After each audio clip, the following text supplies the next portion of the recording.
All India Radio presents Morning News.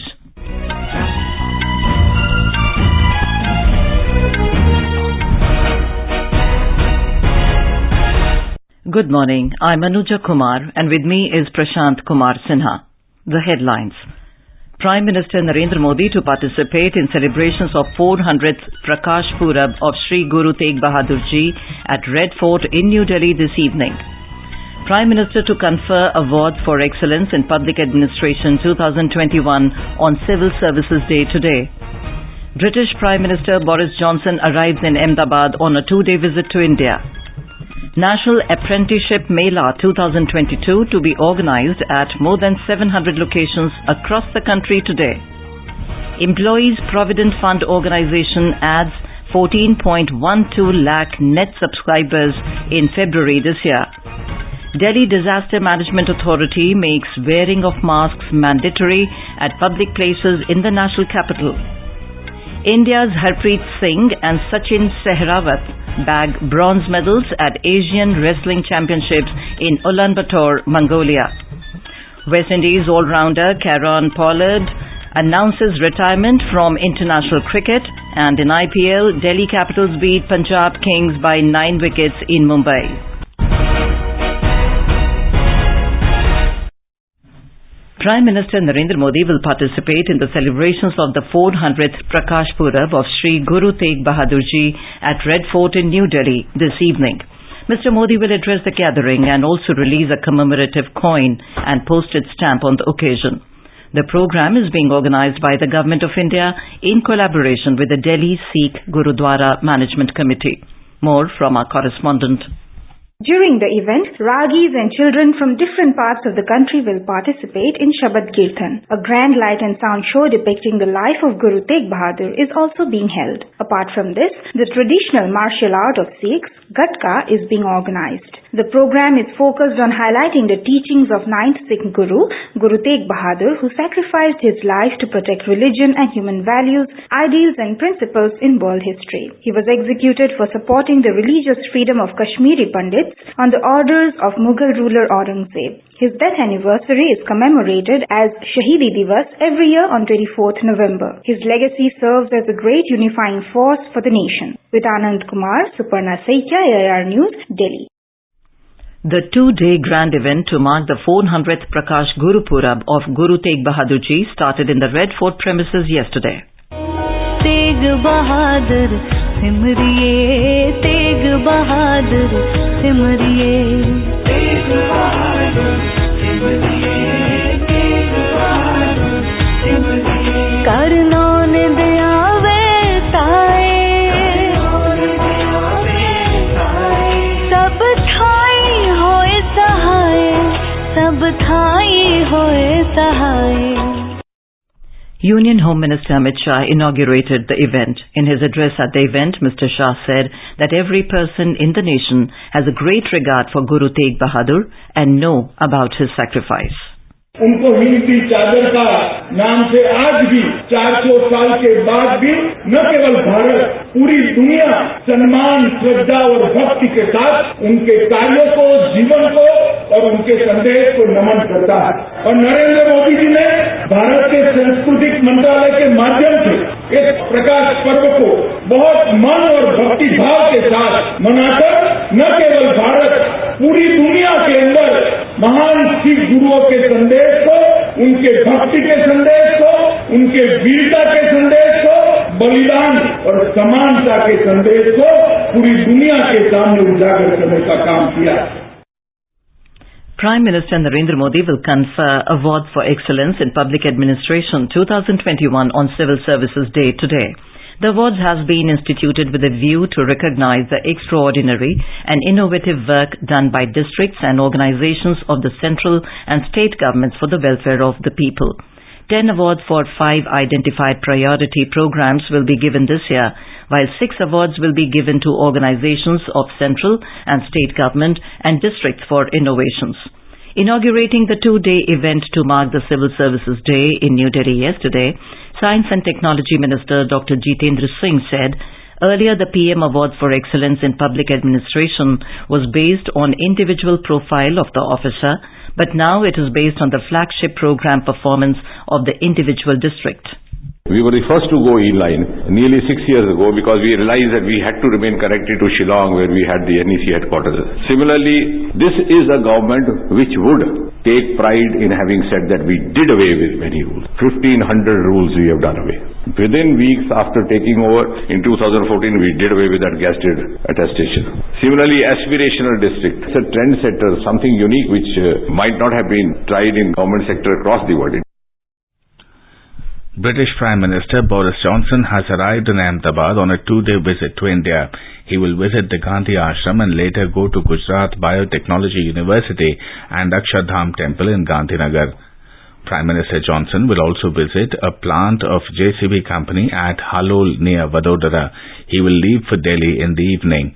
Mr. Johnson will hold bilateral consultations with Prime Minister Narendra Modi tomorrow. India and the United Kingdom enjoy a long and historical relationship which was elevated to a comprehensive strategic partnership during the India-UK Virtual Summit last year. The two Prime Ministers will review implementation of the Roadmap 2030 and set their vision for further intensifying cooperation across the full spectrum of bilateral ties. They will also exchange views on regional and global issues of mutual interest. This will be his maiden visit to India as Prime Minister of the United Kingdom. National Apprenticeship Mela 2022 will be organized across the country in more than over 700 locations today. Skill India, in association with the Directorate General of Training, is organizing the day-long Apprenticeship Mela across the country. Under the initiative, the aim is to support hiring of more than 1 lakh apprentices and assist employers in tapping the right talent and develop it further with training and providing practical skill sets. The event will witness participation from more than 4,000 organizations across the country, operating in more than 30 sectors such as power, retail, telecom, IT, ITES, electronics and automotive.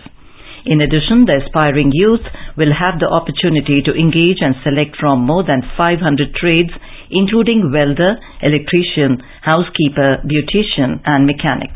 Talking to AIR News, Additional Secretary of Skill Development and Entrepreneurship Atul Kumar Tiwari said, हमने apprenticeship मेला का आयोजन किया है जिसमें establishment या industries candidate को एक दूसरे से मिलाया जाएगा और उनकी काउंसलिंग की जाएगी और हमने एडवांस में अपने पोर्टल पे इच्छुक जो कैंडिडेट हैं उनसे और जो इंडस्ट्रीज अप्रेंटिसेस लेना चाहते हैं उनको हमने ऑलरेडी तैयार किया हुआ है और मेला में इन दोनों को मिलाकर हम ये कोशिश करेंगे कि ज्यादा से ज्यादा संख्या में अप्रेंटिसेस के जो कॉन्ट्रैक्ट होती हैं वो जनरेट हों और ज्यादा से ज्यादा संख्या में हमारे यंग पॉपुलेशन इस व्यवस्था का फायदा उठाकर अपनी skill level को improve कर पाए. Employees Provident Fund Organization EPFO has added 14.12 lakh net subscribers in the month of February this year. The month-on-month comparison of payroll data reflects a slight increase of 31,826 net subscriber addition in February this year compared to the previous month of January. Year-on-year comparison shows an increase of over 1,74,000 net additions during February as compared to net subscriber addition in the corresponding month of 2021. There is a consistent increase in the net subscriber addition since October last year, showcasing trust in the services rendered by the organization. In Jammu and Kashmir, Srinagar Police has requested all the internet users not to provide Wi-Fi or hotspots to strangers, subversive elements or criminals. It has also requested the internet users to keep their hotspots or Wi-Fi with strong passwords. In a tweet, Srinagar Police has cautioned that legal action will be taken against those providing internet through Wi-Fi or hotspot to criminals, terrorists or their associates. In Jammu and Kashmir, 300 additional companies of security forces will be deployed for the peaceful conduct of the annual Amarnath Yatra, commencing from the 30th of June of this year. About 150 companies will be of the CRPF and the remaining companies will be from the BSF, ITBP, SSB and CISF, which are arriving in Kashmir for Yatra duty. This is in addition to the help to be extended by the Army in Kashmir for the smooth conduct of the annual pilgrimage. Jammu and Kashmir government is expecting a record number of pilgrims this year. All vehicles carrying pilgrims will be fitted with RFID chips and will be connected with control rooms. Besides, 200 CCTV vehicles have been installed at the base camps and vulnerable slots identified by security agencies that include some spots on highways. In Maharashtra, even as there is a political slugfest over the issue of loudspeakers, a village in Nanded district has stood out as an exception. Our Mumbai correspondent has more details. Barar, a village with a population of 10,000 in Mudger Taluk of Maharashtra, has stood exception as there are no loudspeakers on any of the places of worship. The village has 8 temples, 2 Buddha Vihar, a Jain Darasar and a mosque. However, at none of these places of worship there are loudspeakers, courtesy to a decision taken by the Gram Sabha 5 years back. The Gram Sabha unanimously passed the resolution by taking the views and suggestions of the leaders from all religious groups on 30th of January 2017. With no sound of loudspeakers, the students have been able to concentrate on their studies. Interestingly, the loudspeakers are also banned for any religious, political or cultural programs. With Anand Kalyankar and Kunal Shinde, this is Devopriya Bhattacharjee, AIR News, Mumbai. You are listening to the morning news on All India Radio. A reminder of the headlines before we move on. Prime Minister Narendra Modi to participate in celebrations of 400th Prakash Purab of Sri Guru Tegh Bahadur Ji at Red Fort in New Delhi this evening. Prime Minister to confer awards for excellence in public administration 2021 on Civil Services Day today. British Prime Minister Boris Johnson arrives in Ahmedabad on a 2-day visit to India. National Apprenticeship Mela 2022 to be organized at more than 700 locations across the country today. Employees Provident Fund Organization adds 14.12 lakh net subscribers in February this year. Delhi Disaster Management Authority makes wearing of masks mandatory at public places in the national capital. India's Harpreet Singh and Sachin Sehrawat bagged bronze medals at Asian Wrestling Championships in Ulaanbaatar, Mongolia. West Indies all-rounder Kieron Pollard announces retirement from international cricket, and in IPL, Delhi Capitals beat Punjab Kings by 9 wickets in Mumbai.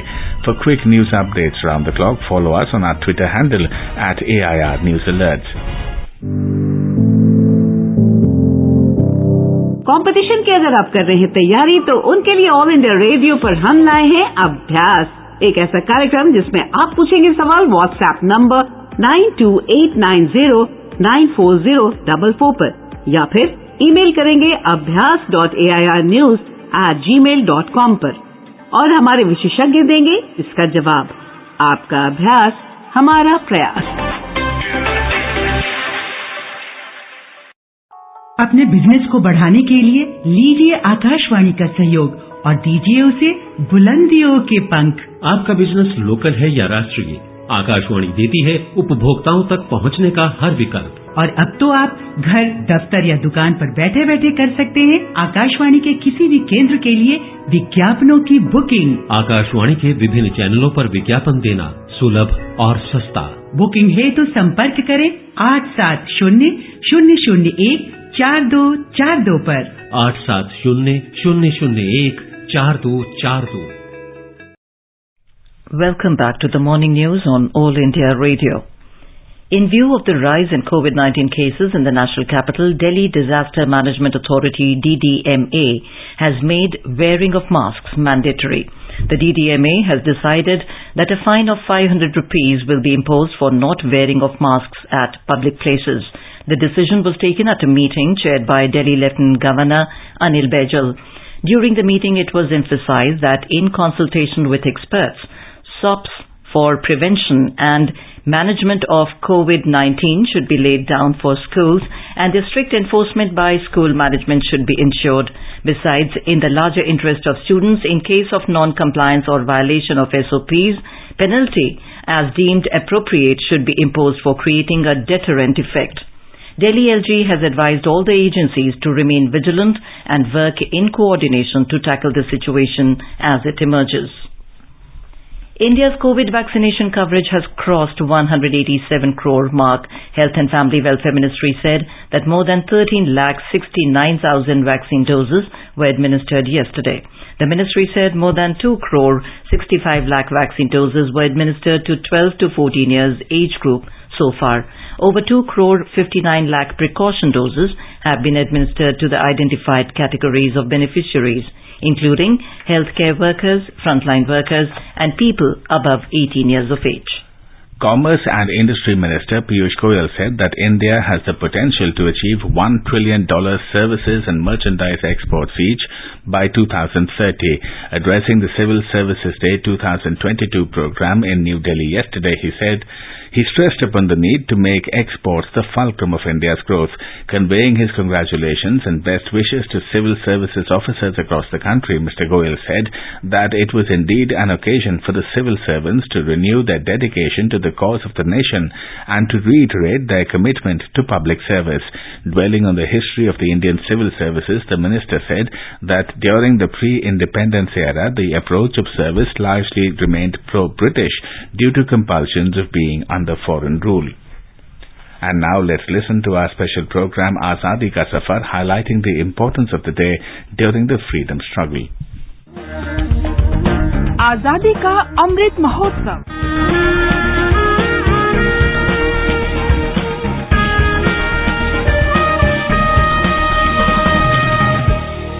Azadi Ka Safar with AIR News.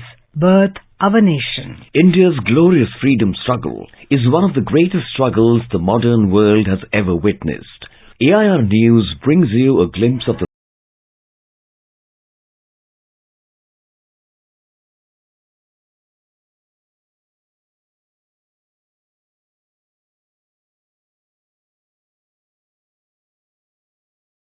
In today's episode, we remember freedom fighter Tarawati, who was born on the 21st of April 1908 in Bhatinda, Punjab. She actively participated in the Swadeshi movement, non-cooperation movement and Salt Satyagrah.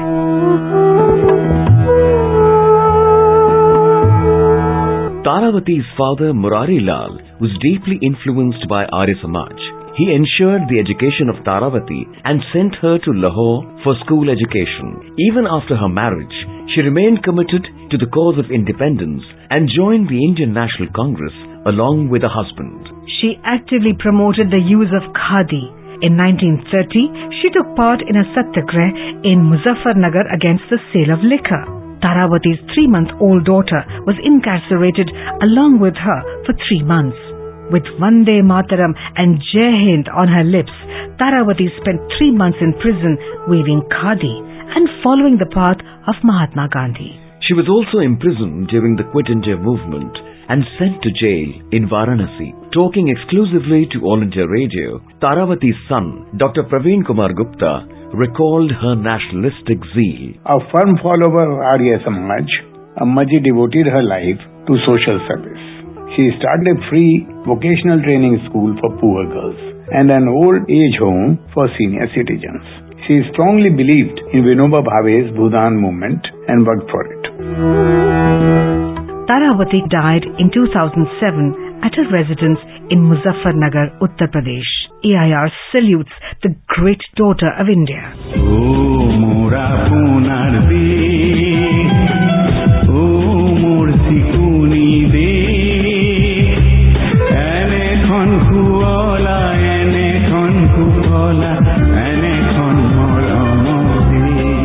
We also remember Assamese freedom fighter Mangovind Chakravarti, who was born on the 21st of April 1893 in a remote village of Satrasal in Dhubri district of Assam. Chakravarti left his law studies and joined the non-cooperation movement on the clarion call of Mahatma Gandhi in 1921.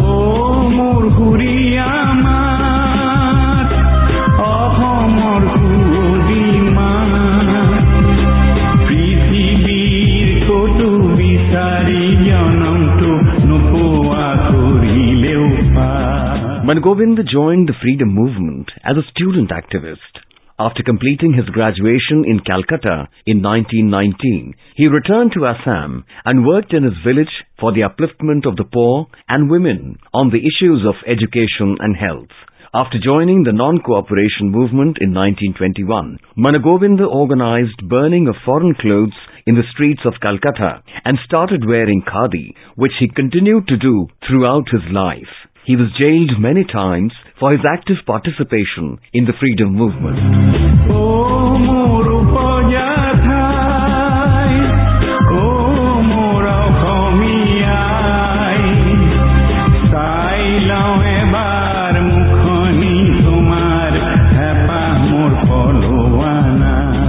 After independence, Manu Govinda worked for the upliftment of the backward areas.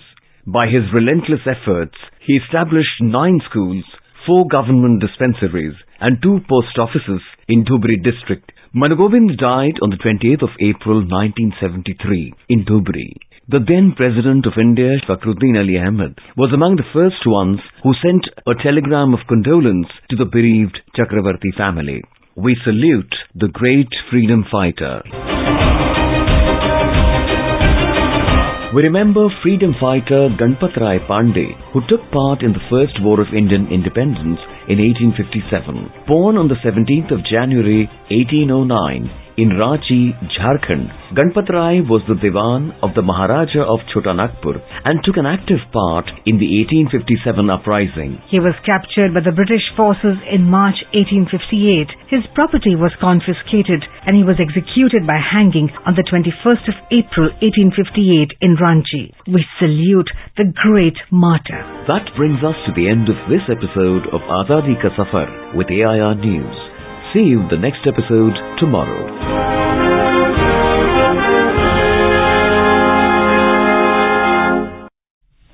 Finance Minister Nirmala Sitharaman has called on International Monetary Fund IMF to urgently provide financial assistance to Sri Lanka. Sri Lanka, which is in the throes of an unprecedented economic crisis, had announced that it would default on foreign debt repayments totaling $51 billion.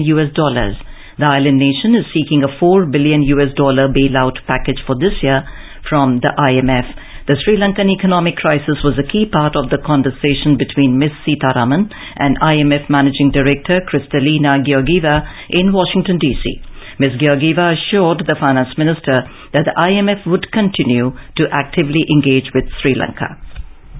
A British court has ordered the extradition of WikiLeaks founder Julian Assange to the United States. Assange would face trial in the United States for the publication of secret files relating to the wars in Iraq and Afghanistan.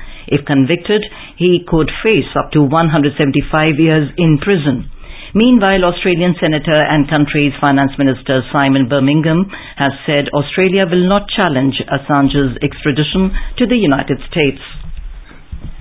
Russia announced that it successfully test-launched a Sarmat intercontinental ballistic missile yesterday at a time when Moscow-West tensions had sharply escalated over Ukraine. The missile was fired from a silo at 5:42 hours IST at the Plesetsk State Test Cosmodrome in northwest Russia's region. Russian Defense Ministry said the training warheads reached a given area at the Kura test ground on the Kamchatka Peninsula, and the tasks were completed in full. After the test, Russian President Vladimir Putin said the new missile complex has the highest tactical and technical characteristics and is able to overcome all modern means of anti-missile defense.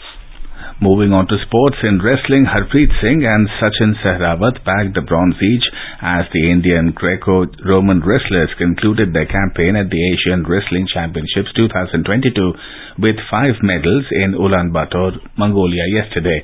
Harpreet defeated Korea's Sejin Yang 4-2 in the quarter-final before going down to Iran's Rasul Sadegh Hamsiri in the semis by fall in the 82-kilogram weight category.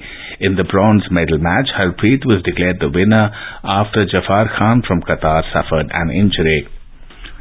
In the Santosh Football Trophy final group encounter, resilient Meghalaya put forth a gritty performance, holding Kerala to a 2-2 draw at the Payanad Stadium in Manjeri last night. The tie ensured that the Northeast team delayed the hosts' smooth entry into the semi-finals.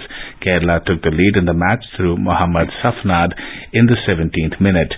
Today, Gujarat will meet Manipur at the Kottapadi Stadium at 4 p.m, while Karnataka will take on defending champions Services at the Payanad Stadium at 4 p.m. In IPL cricket, a whirlwind opening partnership of 83 between David Warner, 60 unbeaten, and Prithvi Shaw with 41 sealed a 9-wicket win for Delhi Capitals against Punjab Kings in the IPL 2022 at the Brabourne Stadium in Mumbai last night. Chasing a target of 116 runs set by Punjab Kings, Delhi Capitals overhauled the target, scoring 119 runs in 10.3 overs for the loss of 1 wicket only. Today, Mumbai Indians will take on Chennai Super Kings at D.Y. Patil Stadium in Navi Mumbai at 7:30 p.m. West Indies all-rounder Kieron Pollard has announced his retirement from international cricket. Pollard, who was the captain of the West Indies limited overs team, played a total of 123 ODIs and 101 T20s. He has been an integral part of the Mumbai Indians team in the IPL for several years now and was retained by the franchise ahead of the mega auction in February this year. He was part of the West Indies team that won the 2012 ICC WT20 and missed out on his second T20 World Cup title in 2016 as he missed the tournament due to injury. Now let us take a look at the weather forecast for today. Srinagar will have thunderstorm with rain. Minimum temperature was 12 degrees Celsius while the maximum is expected to be around 20 degrees. Jammu is expected to have partly cloudy sky. Minimum temperature was 23 degrees Celsius while the maximum will be around 38 degrees. Leh will have generally cloudy sky with possibility of rain or thunderstorm. Minimum temperature was 5 degrees Celsius while the maximum will be around 15 degrees. Gilgit will have generally cloudy sky with possibility of rain or thunderstorm or dust storm. Temperature will hover between 12 and 24 degrees Celsius. Muzaffarabad will have partly cloudy sky with possibility of rain or thunderstorm. Minimum temperature was 17 degrees Celsius and maximum will be around 30 degrees. National capital Delhi may have generally cloudy sky with very light rain accompanied with gusty winds. Minimum temperature was 25 degrees Celsius while the maximum is expected to be around 39 degrees. Mumbai will have generally cloudy sky. Minimum temperature was 27 degrees Celsius while the maximum is expected to be around 33 degrees. Chennai is likely to have partly cloudy sky. Minimum temperature was 28 degrees Celsius and maximum is expected to be around 33 degrees. Kolkata is likely to have partly cloudy sky with possibility of moderate rain or thunderstorm. Hyderabad will have partly cloudy sky with possibility of development of thunder lightning. Bengaluru will have partly cloudy sky. Guwahati will have generally cloudy sky with 1 or 2 spells of rain. Shillong will have generally cloudy sky with a few spells of rain, and Itanagar will have generally cloudy sky with 1 or 2 spells of rain or thunder showers. And now an overview of today's newspapers. All dailies have mentioned about the fine being levied again for not wearing face masks in public to counter rising COVID cases. Masks must in Delhi again. 500 rupees fine for violators, cites the Asian Age. To boost medical tourism, government announces Ayush visa for those visiting India for traditional treatment, reports the Pioneer. A Financial Express headline says, Big Law sees key shift as lawyers tilt towards corporate jobs. In a bid to incentivize its staff and to improve their performance, Air India may offer them employee stock options. The Business Standard notes Tatas to offer ESOPs to Air India staff to boost productivity. 6th Kalvari class submarine launched to enter service in 2 years, bolstering the country's undersea capabilities, writes the Hindustan Times. And finally, the Times of India refers about WHO chief calling himself a Pakka Gujarati and how he loves India and his Indian origin teachers. The headline writes, WHO's Tulsi Bhai, PM gives Tedros new name. And now, before we end the bulletin, the headlines once again. Prime Minister Narendra Modi to participate in celebrations of 400th Prakash Purab of Sri Guru Tegh Bahadur Ji at Red Fort in New Delhi this evening. Prime Minister to confer awards for excellence in public administration 2021 on Civil Services Day today. British Prime Minister Boris Johnson arrives in Ahmedabad on a 2-day visit to India. National Apprenticeship Mela 2022 to be organized at more than 700 locations across the country today. Employees Provident Fund Organization adds 14.12 lakh net subscribers in February this year. Delhi Disaster Management Authority makes wearing of masks mandatory at public places in the national capital. India's Harpreet Singh and Sachin Sehrawat bagged bronze medals at Asian Wrestling Championships in Ulaanbaatar, Mongolia. West Indies all-rounder Kieron Pollard announces retirement from international cricket. And in IPL, Delhi Capitals beat Punjab Kings by 9 wickets in Mumbai. And with that, we end the morning news. Have a nice day.